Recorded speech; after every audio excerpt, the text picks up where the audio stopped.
Welcome to Human Risk, a podcast dedicated to the understanding of human behaviour as a risk. Here's your host, Christian Hunt. Hello and welcome back to the Human Risk podcast. In this series, I explore how human decision-making can deliver undesirable outcomes and what we can do to prevent that. I also examine the opposite of human risk, human reward, how we can get the best out of people. They're often interrelated. In trying to mitigate the bad, we constrain the potential for the good. Now, like most of you, I've been spending far more of my time on Zoom calls than ever before. And video calls was something I was used to, but I rarely spent an entire day doing. Now that's really become the norm. And you've probably seen lots of articles about Zoom fatigue, the idea that video calls tire us out. What you might not have heard about is Zoom trauma. I hadn't until I came across an article by Hanna Thomas Uose, my guest on this episode. In her article, Hanna goes further than saying Zoom is a bit tiring, to looking at some of the physiological and psychological aspects of video calls.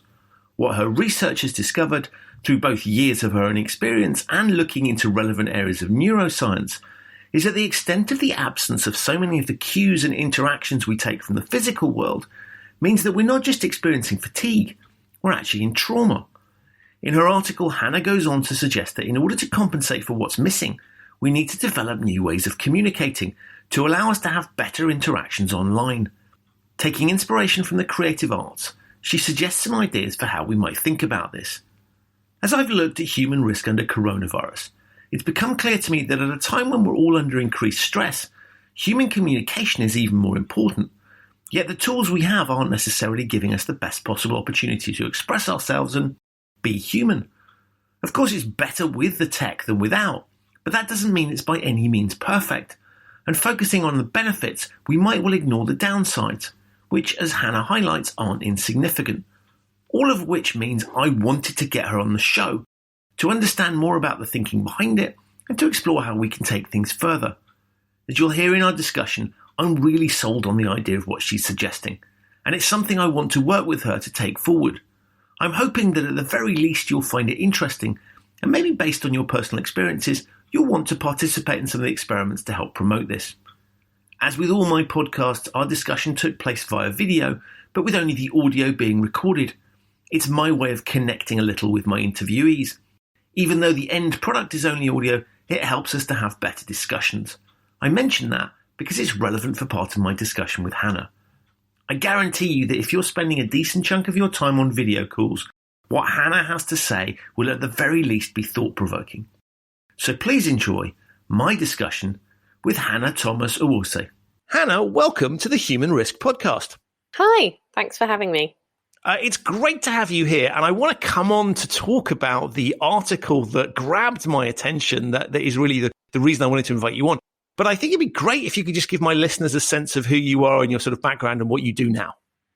Yes, great. So my name is Hanna Thomas Uose. I work with organisations, mainly mission-driven non-profit organisations, on their strategy, on their organisational development, and really just helping them, whether it's on an individual level or on a team level, to sort of align around their common purpose and move forward with greater efficiency and hopefully increase their impact in the world. Wow, what a great mission! I love that. I think it's and how timely, right? Given all the things that we see going on at the moment. And what grabbed my attention was an article that you had written on Medium that talked about, I'll call it Zoom fatigue, but you went a little bit further and called it Zoom trauma. Can you just give my listeners a sense of where you were going with that before we can unpick some of the details? Yeah, so some of my background, I've worked for a lot of what's called digital first organizations in the campaigning space. So, some of the listeners might be familiar with organisations like 38 Degrees in the UK or Avaz internationally. So I worked with someofus.org and 350.org, and they're both international. And so I've been working remotely and on video calls for about the last 7 years now. So when we moved into this period of the pandemic and everyone working from home and being constantly on Zoom calls, I got a lot of affirmation from people about how dreadful it is, which was something that I had been thinking for quite a long time, but hadn't really known, I suppose, whether or not it was more of an individual experience, or there was something more to it collectively. But I had been thinking over the years that something I had noticed about working remotely was little things at first, that like people couldn't quite remember conversations or decisions as well as they would have had we been in person, and that's really understandable to some extent, because you might be just checking your email or checking your phone at the same time, or looking out the window. So I think there's something to that. But more than that, I started to think about what is the physiological impact and effect of working like this for a long period of time, when you're never quite sure whether or not you've made eye contact with someone. You don't know whether they're grumpy with you or because, their kid is in the corner, like trying to get their attention. You don't know, often I've been working with people in different time zones, so they might be ready to go to bed, when I'm just at the beginning of my day, and I think that creates some dissonance too. And so all of this, led me to think more about, what is the physiological state that we're in when we're on these extended calls. And as I learned more about, because I'm also a yoga teacher on the side, and I've been learning about teaching that from a trauma-informed perspective. And I learned about this theory called polyvagal theory by Dr. Stephen Porges, and he talks about the sort of fight, flight, or freeze response, and how so much of that is dependent on social cues, and really all the little things that we get from people, the little smiles or gestures or whatever. And because we don't get that online, I was like, hold on. Maybe we're actually all in like a low-level trauma response, actually, for a lot of the time when we're trying to make these big decisions about where our organizations are going, and so what is the impact of that on us collectively and the quality of our decision making? I think that's the sort of big question I wanted to throw out there. And I'm so pleased that you did. And I love going back to the start piece. I love this idea that you've sort of experienced it. And this is a very natural tendency, but you kind of think it must just be me. And there's a strange thing in the human psyche around, unless somebody else confirms to me that that's okay, or that that's normal. Maybe I'm the weirdo here, and that I'm just sort of going through this thing. And it's really interesting. I mean, I've sort of worked from home for a few years, but not for the length that you have. And mine was heavily punctuated by kind of going to places and doing things. And so I've been amusing myself a little bit, as everybody else has been kind of in my books catching up on the experience. And they should go, and they start talking about, they're using different vocabulary and talking about different experiences. And I found that really interesting, because on the one hand, I was like, where have you been all this while, people? Recognizing, of course, that I historically wasn't one of these people, but I sort of decided, I converted before they did, if you like. But the experience you've been, I mean, that's a lot longer. And I think it's really interesting, this idea that you sort of, you kind of won't accept the feelings, as we all don't, until somebody kind of goes, it's okay to feel like that, because that is what it is like. And so I love this idea that suddenly these things that you've been subconsciously thinking is brought out because the collective experience has shifted. So you've got enough data points for you to be able to recognize that it's not you being strange, it's just the dynamic.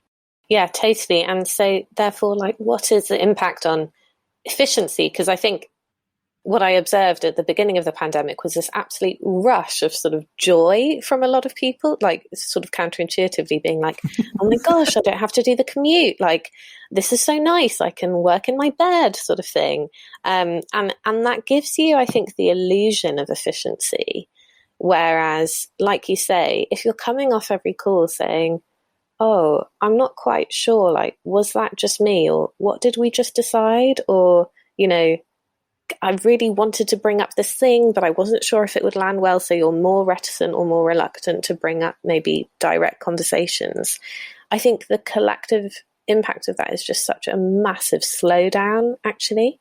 And what we're experiencing is maybe some, efficiency savings. I just really am not sure if that's the case. And like you, I have punctuated a lot of my, remote working with a lot of international travel, just having to meet up with my teams. And so that gives you this huge contrast where you're like, oh, wait, this person is completely different, when I'm in the same room as them than when they're online. And I think having that experience with a few people, you realize how much you're missing, how much of that sort of 3D view of a human being you're missing when we're just little squares in the computer.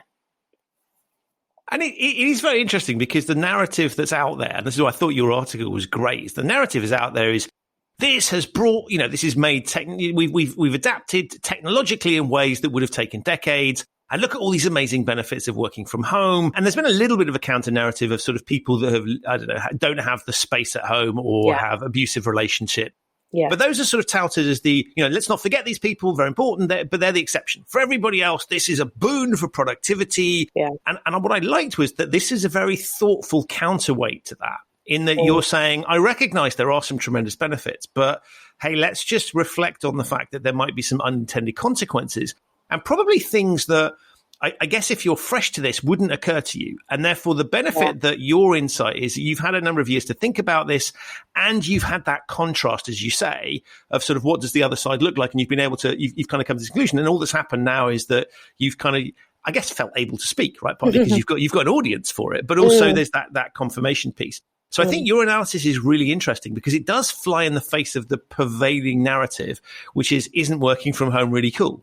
Yes. And we absolutely, we just can't forget how different everyone's experience of this are. And if you're neurodivergent, I think I've heard a lot that this experience has actually been quite relaxing. You're not necessarily in sensory overload while working from home, and you have a bit more idea of what the format and the structure is of any conversation, which I can really empathize with.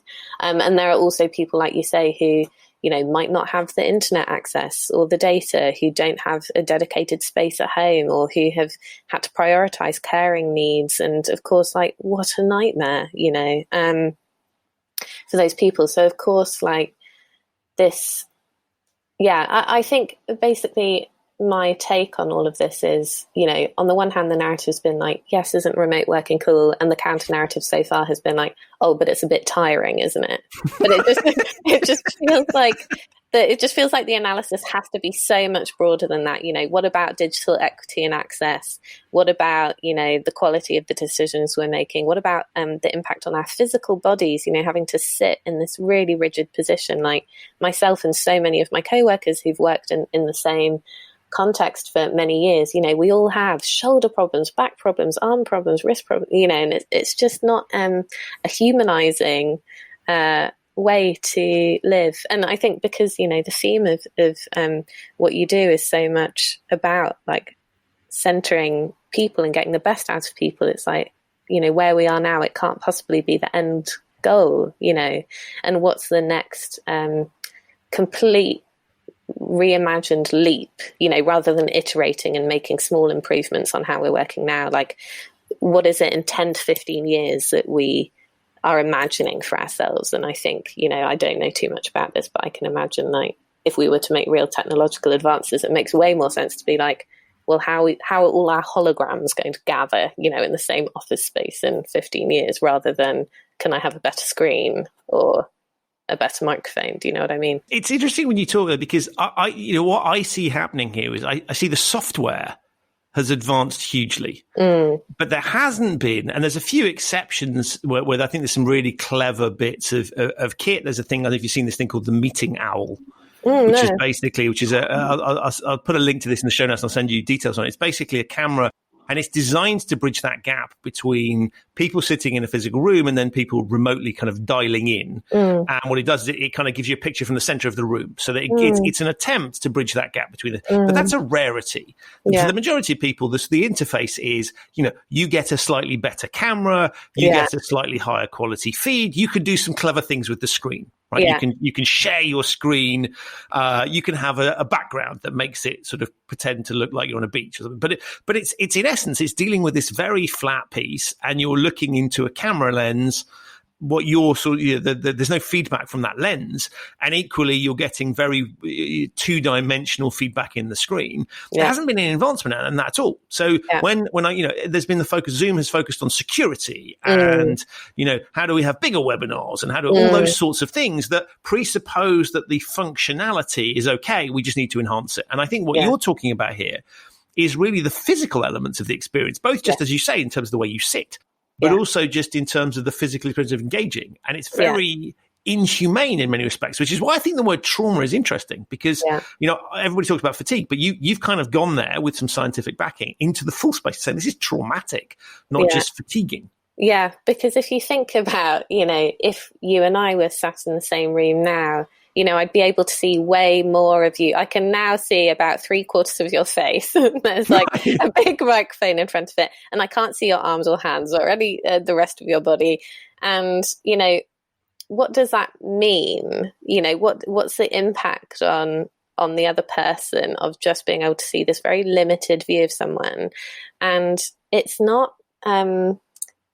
We pretend as if we're just sitting opposite each other, but of course it doesn't replicate the experience of sitting opposite someone else at all, like not even to 10%, because if you were like sat opposite someone else and you could only see their head, you'd be so freaked out. And I think there's like a part of our brains that is perpetually freaked out by only being able to see, like a grid of floating heads. And so part of the thrust of the article is actually about like you say, okay, the software we have is incredibly advanced. We're so lucky to have it, and it creates all of these connections that we wouldn't otherwise be able to make.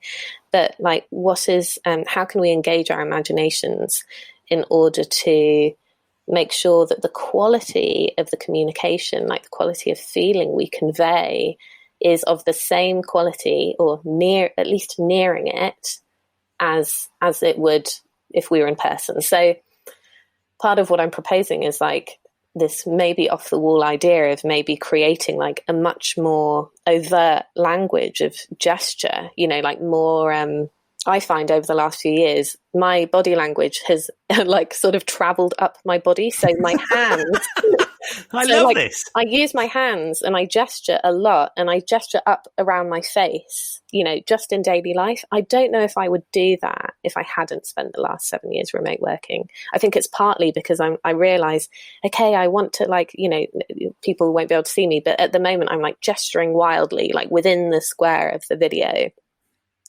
And I think stuff like that is needed. I think there's something around like learning from other more sort of screen-based performative, sectors like acting or dancing, about how can we engage our bodies in a different way to convey things. And I know for some people that probably makes them feel sick and nauseous and like immediately want to turn their video cameras off, which I really empathize with as well. But I do think there's something in it. Yeah. So I love this idea of the sort of the emotions moving up and and it's funny now that you've said this, I'm now using my hands much more because I'm trying to mirror what you're doing. And I think that's fascinating, because if you think about other ways of communicating, so if you want to go and give a speech, you get trained in how to do that. And even actually in front of an audience, there is training to be, how can you more effective?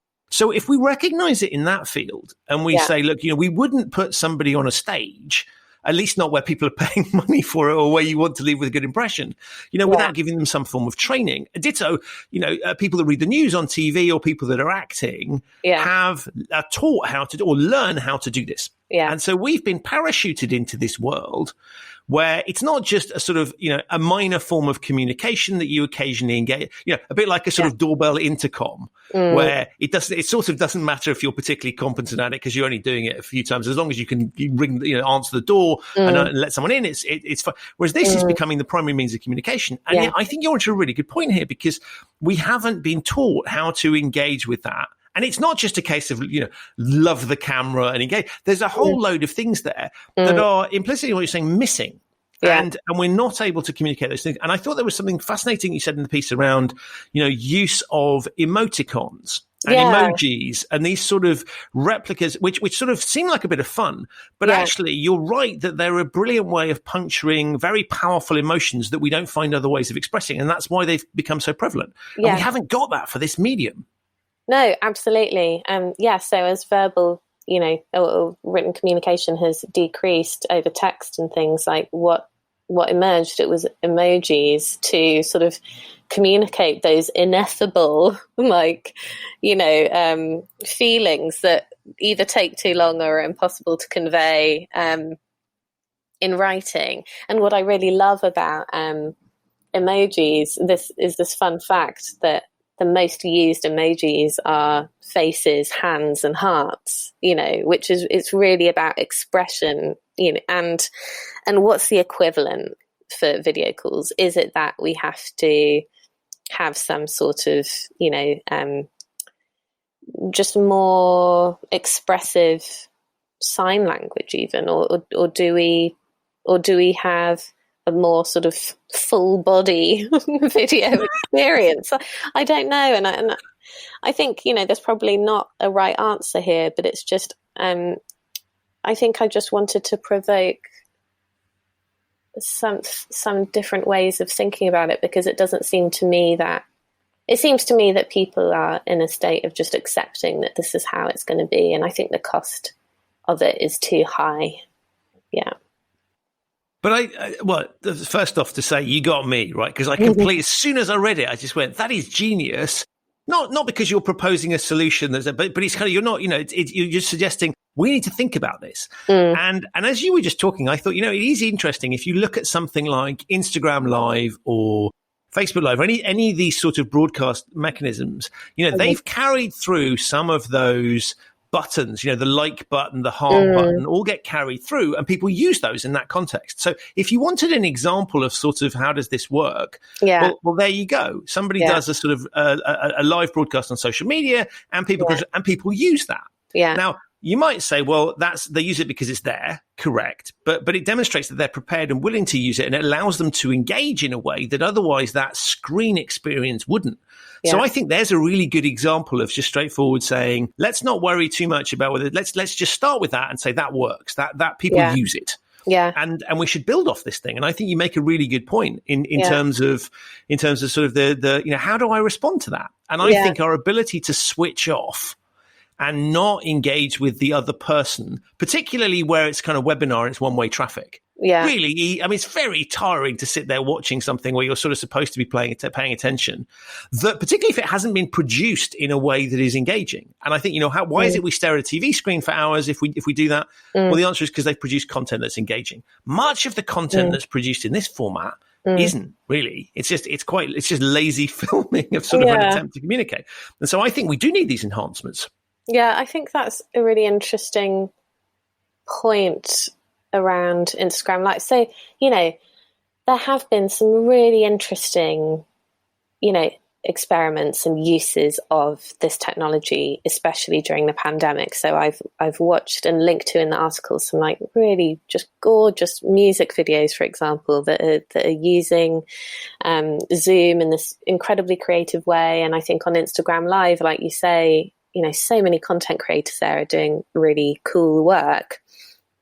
I think the difference is the level of agency people have over that experience. So if you're, a one-person content creator on IG Live, you can, people are very open and carrying their phones around, and you see a lot of their context, and that gives you a lot more human experience. I think the difference in an organizational context are people are trying to replicate this sort of culture of professionalism online. And when you translate it, I think what it does is just is often, not always, but often it can just replicate the absolute worst aspects of working in an organizational context, not just the sort of lack of direct communication, but also the difference in how much airtime people have. So, there's been some articles and anecdotal evidence I've read around, women speak less on video calls, and that I think translates over to people of colour or people from other marginalised identities. And that makes a lot of sense to me, because if you're on a video call with your boss and loads of other senior leaders and stuff, and it's all a bit unclear about how you're supposed to interact, and if there are cultural differences, around how what you perceive as politeness or rudeness, all of that I think is totally amplified in an online context where you can't read each other's social cues very well. And I think part of reimagining how we interact online and communicate online is a much broader task of reimagining how are we at work? What is professional?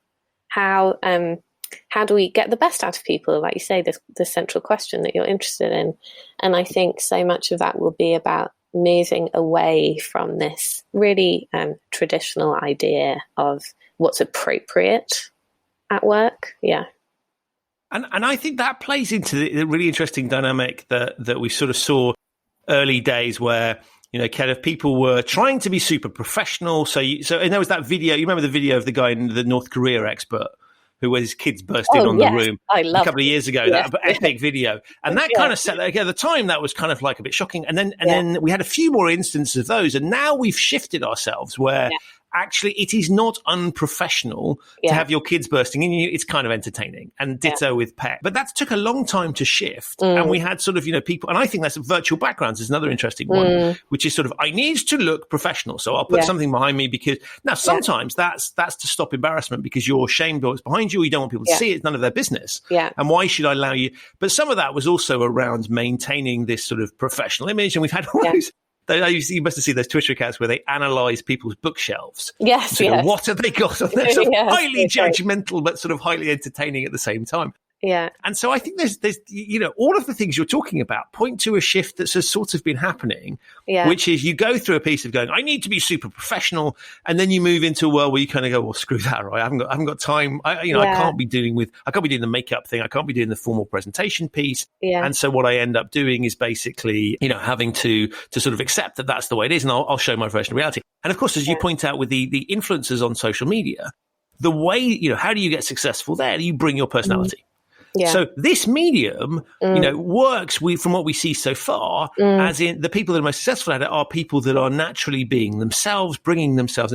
The antithesis, if you like, of the corporate Zoom experience, Teams experience. So I think there's something interesting there around saying it. The people that have mastered this particular format have done it by being themselves, not by towing a particular corporate line. And so I think that's a fascinating challenge there, which is, if you want to engage with people, you have to naturally do things that might be quote unquote breaking the historic rules or norms. Yes. Yeah, totally. Yes. And I think you're right in that we're like very on the cusp of this, right? Because it's like, who is currently rewarded and who is currently punished for bringing their whole selves to work? And I think it really does, break down along all the traditional sort of gender, class, race lines. Like a lot of women I've seen anecdotally since the advent of Zoom, they're logging on, looking at their face and being like, oh my God, I have to put on more makeup. Or, apparently the sales of tops, which have very intricate collars, that are all like frilly and like jeweled or whatever, to look sort of brighter and everything on video, those have gone through the roof since the pandemic to sort of give this impression of certain thing. And virtual backgrounds, there's also another really interesting anecdote from, I think, the offices of Condé Nast in the States, where as soon as there was a big argument around sort of pay ranges for different levels of seniority, and these big online meetings where people defending their high salaries are, of course, have the most beautiful backgrounds, the most beautiful houses and the most junior staff calling in. And you can see, they're living in really potentially the tenuous housing situations. So all of that being exposed, I think, is really interesting as well. And so there are some sort of, it is bigger than how can we all interact better online? Because I think it's also about how can we redress some of the inequitable dynamics that exist between co-workers within organizations as well. But I think ultimately you're right. If we can get to a place where everyone is rewarded for bringing their whole selves to work and valued for for bringing that, then at least in the line of work I'm in, which is to support nonprofit organizations around social issues, I think, oh wow, we'd make leaps and bounds, yeah. Yeah, and it just, my whole thing on it is to sort of go, it's very weird that most organizations hire people for their, particularly in the knowledge economy, you're hiring people for their cognitive abilities and their, and then their ability to do the things the machines can't. And so this is going to become more prevalent because we will outsource simple repeat tasks that people actually are not very good at because we get bored and we tend to mess things up and get tired. So there's lots of things there that I think we can see, we'll see the machines doing. So what we're going to see going forward is people will be doing roles more and more that are things the machines can't, that require the human capabilities. So emotional intelligence, judgment, nuance, engagement. And so I think it's really interesting when you hire people on that basis. And then what you do is you drum it out of them because you expect them to behave like a robot. And it's it's this weird thing where we hire very smart people and then we treat them like they're idiots. Yes. And some of that's well intentioned, which is sort of recognizing that people do need reminders. But I think there is something really fascinating here about saying if you're going to employ human capital, then you're going to need to get the most out of that human capital. And you don't do that if you force it to constrain itself, because if you're saying to people, you are not allowed to be yourself in the office, and of course you'd never say that, but that's the implicit message. Actually, what you're saying to them is, we require you to act all day long. And that's exhausting for everyone. And it occurs to me actually with that, what you're talking about here with the sort of the Zoom type interactions is that is acting to an extent. Yeah. Because you're putting yourself in a position where you're not able to behave naturally. You have to respond to the conditioning of the environment. And so that leads to, I think that's part of the reason it's exhausting, is we are doing things, staring into the lens of a camera, trying to desperately get pieces of feedback that are not natural to us. And that seems to me to go against the getting the most out of your people piece. Yeah, and I think part of the dispiriting experience of working in this way is the sort of little isolations, that happen in the sense that after a normal in-person meeting, you would maybe walk out of the room, get a cup of tea and say to someone else, oh, what did you think about blah, blah, blah? Right. But you don't get that opportunity. And so I think there's a huge sense of isolation in distributed networks and teams. And you have to make a concerted, extreme effort to get over that. And like you say, if we can get to a point where we can all acknowledge that the human capabilities of emotional intelligence and relationship building and all of that will be what fuels, organizational missions and effectiveness in the future, then we have to acknowledge that we value it and expect everyone to value it. Another thing is, like, going back to emojis, I'm sure you use Slack, or lots of listeners will be using Slack in their remote teams. There's a really interesting study that women use emojis way more on those Slacks, and will be like, heart on something, or like laughing face, and like how that translates into women performing the emotional, labor of the organization collectively. And actually, how can we get everyone to value the function that plays, especially in a distributed team where if you don't have that glue, that social glue, the whole thing would literally fall apart. And it's really undervaluing I think it just ultimately is undervaluing the function that plays if we don't talk about it in a clear and direct way. And I love that. And as you were talking, I was thinking about sort of this idea of the rules of the game. And so, it's really interesting that dynamic you describe at my meetings. I mean, I refer to that as the after party, where you sort of leave the meeting and then you go and have the chat, go, what the hell was that? What have we just agreed to? What happened? And you get the opposite end of it, which is the pre-cooking outside the meeting where, the decision's already been made. And but there are interesting constructs and sort of behaviors that we expect in meetings. And I don't always think these are healthy. I think there are some hideous behaviors in kind of traditional meeting structures. Just the fact that we talk about, let's not even get into chairman versus chairperson, but the idea of the chair, we have somebody sitting in the chair controlling things. And then you have a sort of, let's go through the minutes. And then, so there's all these sort of, this trappings of the meeting that have been set up eons ago because it seems, now I'm not sure those are fit for purpose. But what I think is really interesting is at least people sort of understand what the rules of the game are. Yeah. So I know I'm rocking up to something and I know that I may not be able to say what I'm thinking, but I can kind of make eye contact with people. I can get social subtle cues.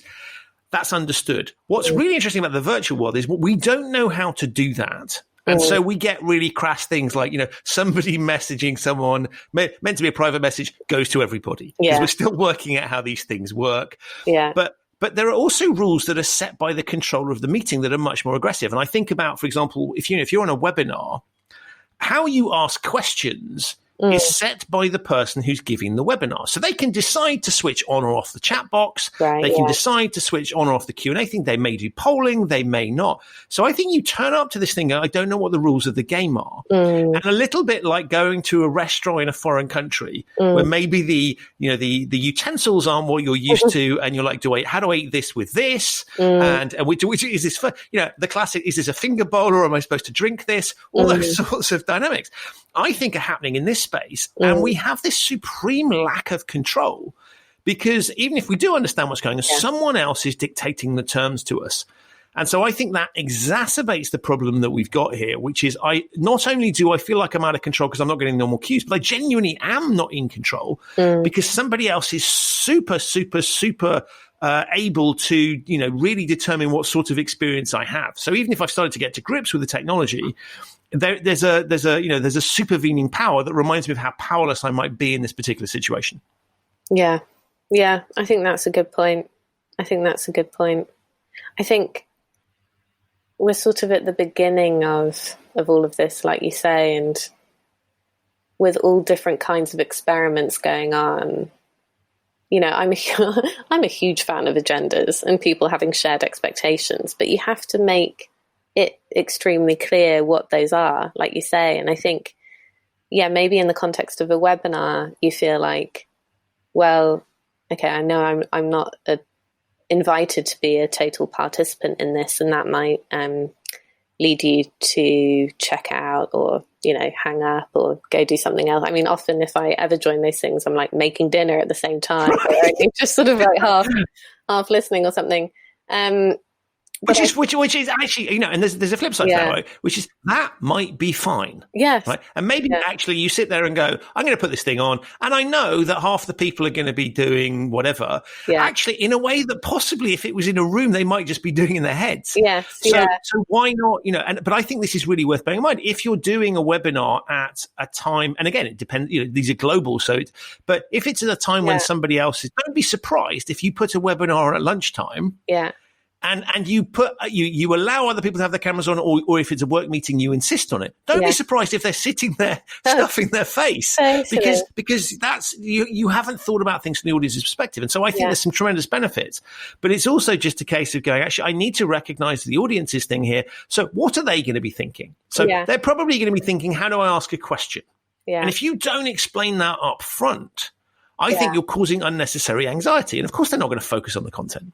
Yeah, well, they may just assume that they're not invited to. I mean, so I sort of started working in this way at someofus.org, where it was an expectation that you would have your video on,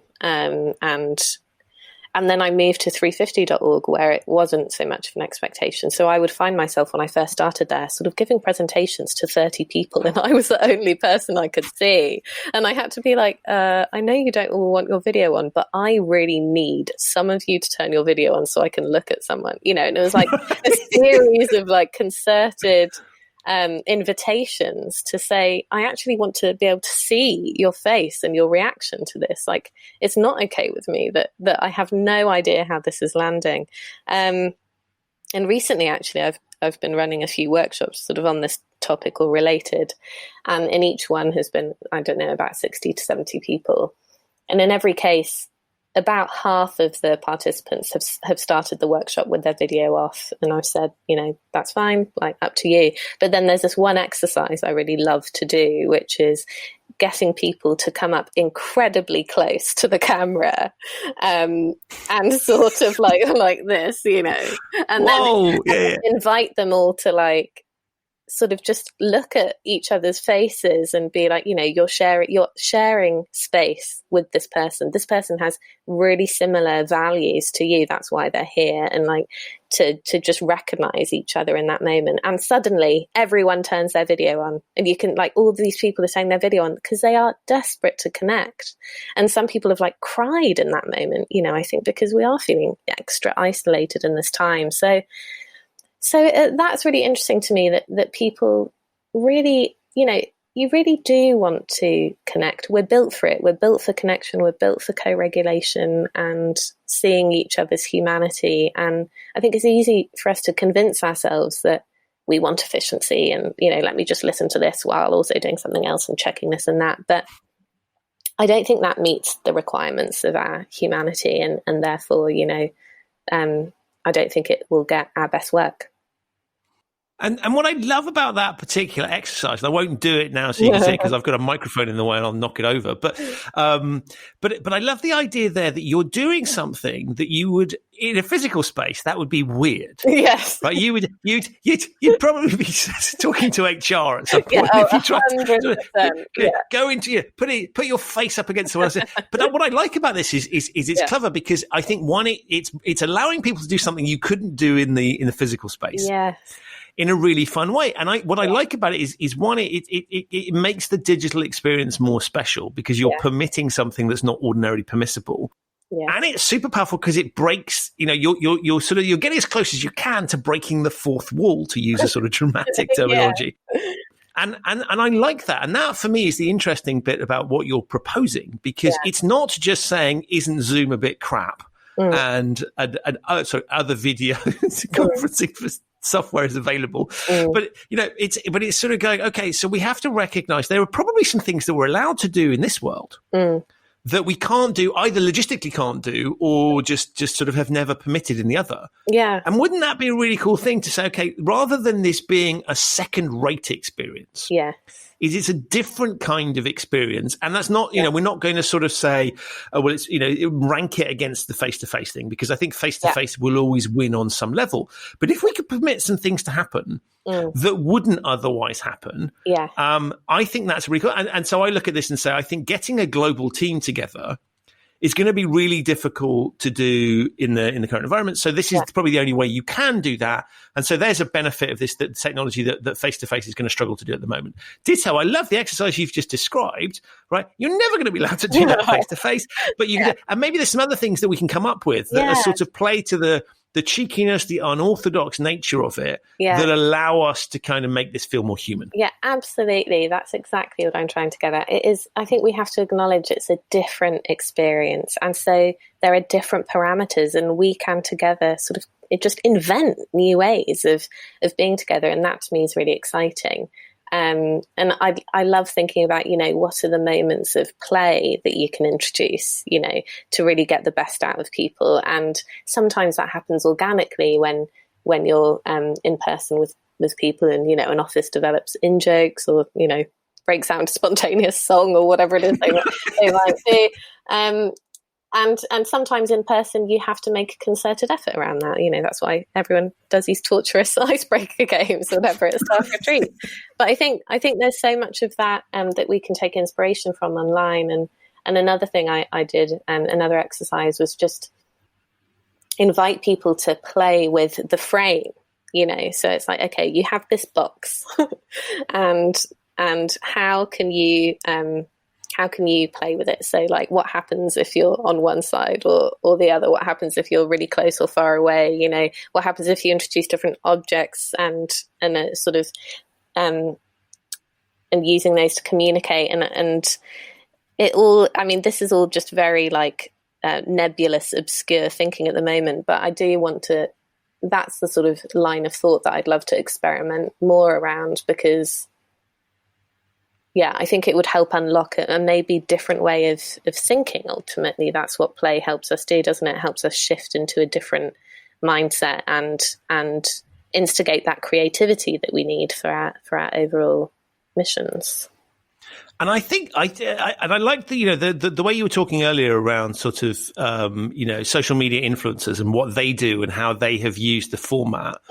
That's a really counterintuitive place to go. If we want to have better business interactions, let's copy what some teenagers doing in their bedroom. So, would be the sort of traditional student. And I would sort of sit there and go, actually, they understand this landscape as digital natives and as sort of, video natives, for want of a better phrase. They really understand this stuff. And I think that borrowing inspiration, I'm a huge fan of borrowing liberally from other people with giving credit where credit's due, obviously, not just pretending it's my idea. But I think there's something riffing off other people and kind of, if you like, in musical terms, right, sampling from their original track and going, where can we take this? Yeah. And I think that's a really powerful way of looking at it, because, and as you were talking, it really struck me that it's the fun that's gone, actually. Yeah. It really, and there's nothing comedy in a piece of glass that has the ability to project image on it. You've got to do something with it to build something human out of it. Otherwise, it is just going to be sterile. Yeah. And I think that's a really interesting way of looking at it. Yeah. And I think it's inherently sort of challenging to the status quo, which is something that I really enjoy too. I mean, if you look at, I'm going to sound absolutely ancient now, being like, look at what the kids are doing. But on TikTok, TikTok is so fun. And it is all these kids using their bodies in these really interesting ways, like acting out their historical curriculums or whatever there is they do, like performative dance. It's so cool. And I think when you look at what, Trump's stance is towards TikTok, trying to ban it, supposedly because it's because of Sarah Cooper, right? Yeah, exactly. Supposedly because it's a Chinese company, but really because it's a threat, because kids organize on TikTok. Like what this, it's a platform that is around play and fun and performativity, but it has had some huge wins when it comes to the rally a month or two ago, where all of these TikTok users registered for tickets, that they could never attend, and so his stadium was 3/4 empty.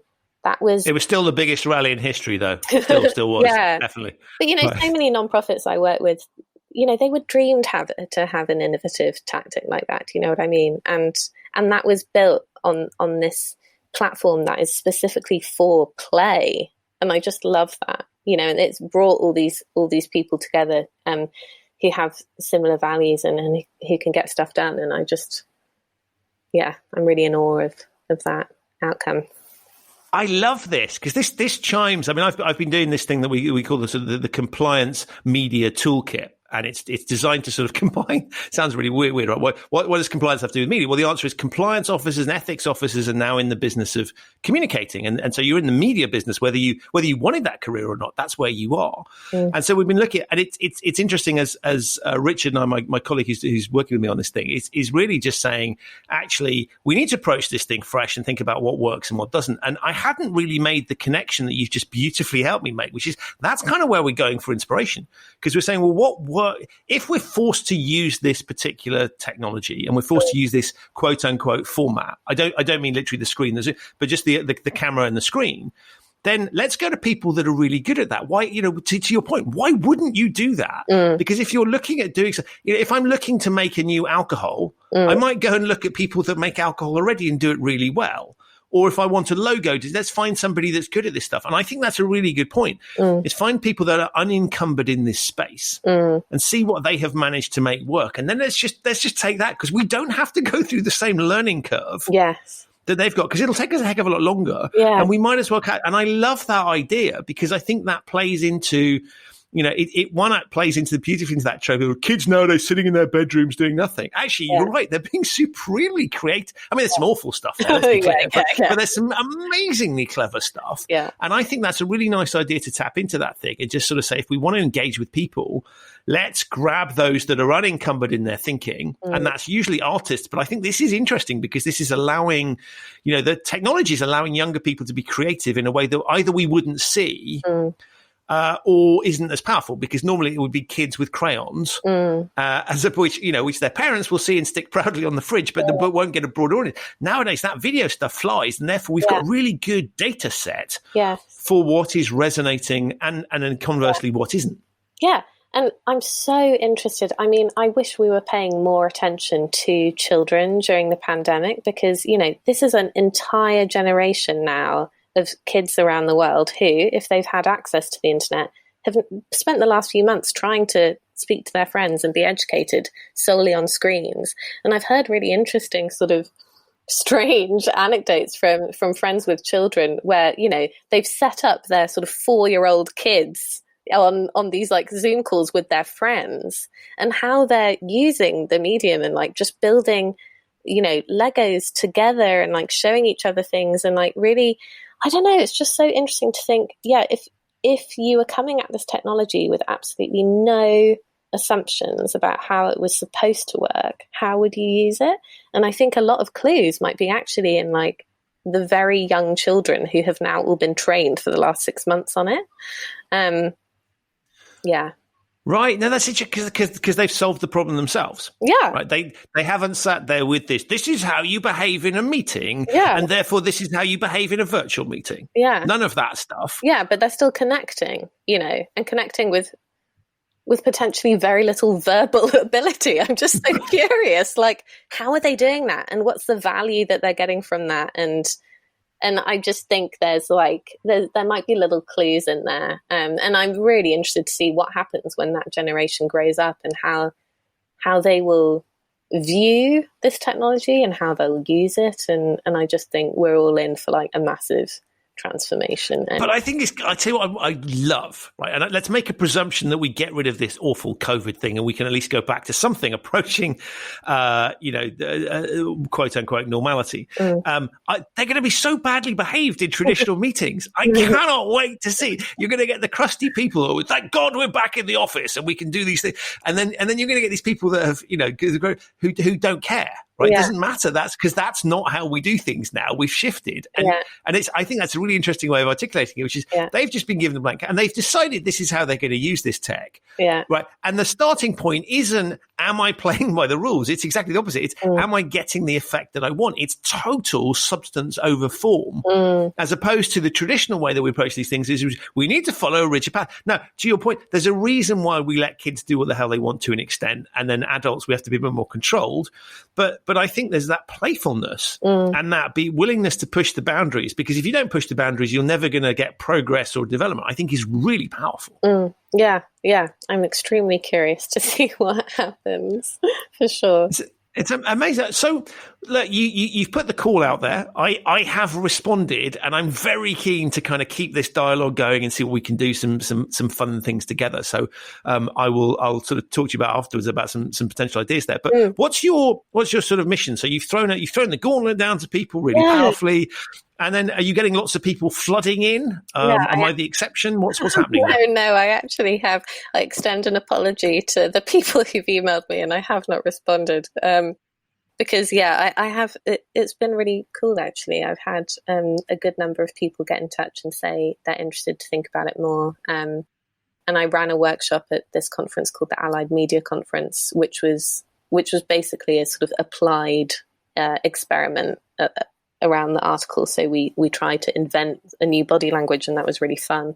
So I hope to run that again, and with the people who have expressed some interest. And my dream, and I've applied for some funding, so we'll see if it comes through, but I think what I would really like to do is build a bit of a community of practice who have access to their own teams or groups where we can come together, think up some ideas. Everyone can go off, try some of them in their own groups and then report back, and we can sort of iterate and see what's sticking and with who. Yeah, so I'm thinking that this will be like just the beginning of a longer term project, but we'll see how it goes.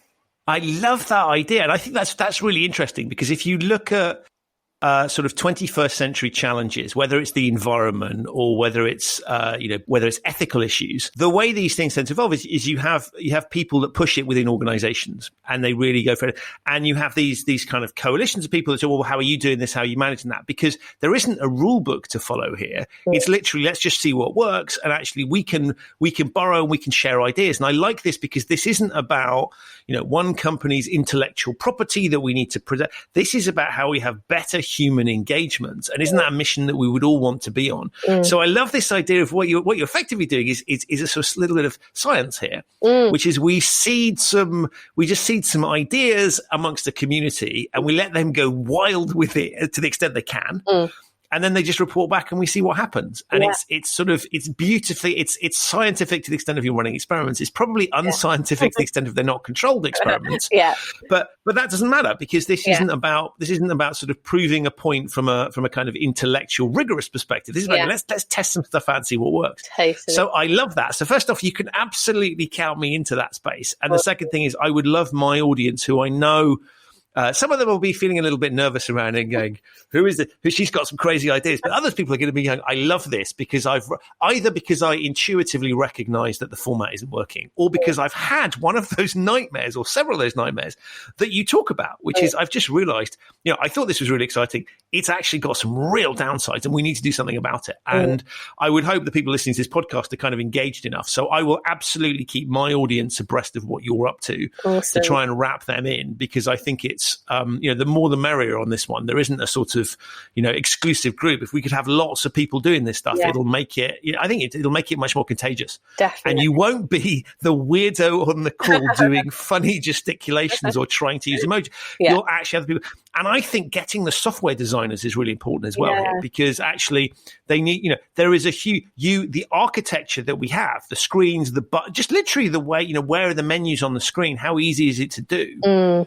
I think makes a hell of a difference. And so that, some UX people would be really cool to have in on the thing as well, to think about how we can do that, because they could be superb enablers or blockers to what we're trying to do here. Yeah. And as I said, we already, because I'm on board. No, even with the design of Zoom, the sort of black and grey, it's like, what are we trying to replicate? Dull, right? Yeah. It's like we're trying to replicate a sort of 80s office building, even in the you know what I mean? So it's like, how do we make the experience one more built around? What if like joining a video meeting was more like walking into a forest, or I don't know, what would it mean? Or a cafe, or just something else that was a bit nicer and more conducive to connection. So yeah, interested to hear from listeners and to keep talking to you about different ways of moving ahead.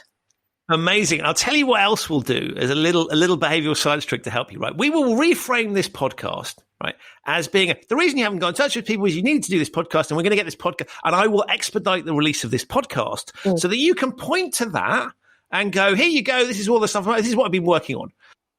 And we can push this out there as a piece of marketing. So I will get this out there ASAP to help give you some air cover as to why you haven't contacted all these people, because I've been such a pain to get you on the podcast that you've had to focus on that. So there we go. I'll do that. But I want to get this out as soon as possible, because I really think this is an amazing rallying call. So with all of that said, one, thank you for writing the article and just doing the thinking that got us to that point. But the second is, thank you. You've been an amazing guest on this podcast, and I've really enjoyed speaking to you. So thank you for that as well. I've really enjoyed it too. Thank you, Christian. So that's it for another episode of the Human Risk Podcast. My enormous thanks to Hanna for appearing and to you for listening. To find out more about Hanna's work and to read the article that prompted my discussion with her, have a look in the show notes. There you'll find links to the things that we talked about and a link to sign up for the Compliance Media Toolkit. You don't have to work in compliance. It's completely free, and hopefully you'll find it useful and relevant for your virtual interactions. If you're not already subscribed to the Human Risk Podcast, you'll find it on all the major podcasting platforms. If you like the show and had a chance to leave a 5-star review for it, that would be hugely appreciated. Helps other people find the show and me to continue to attract the kind of high-quality guests I've managed thus far. I'll be back with another episode of the Human Risk Podcast very soon. If you need more human risk content, follow me on Twitter at Human Risk Blog, and also subscribe to the Human Risk newsletter. Links to that in the show notes. Thanks again for listening. Stay safe, and I'll see you very soon for another episode of the Human Risk Podcast.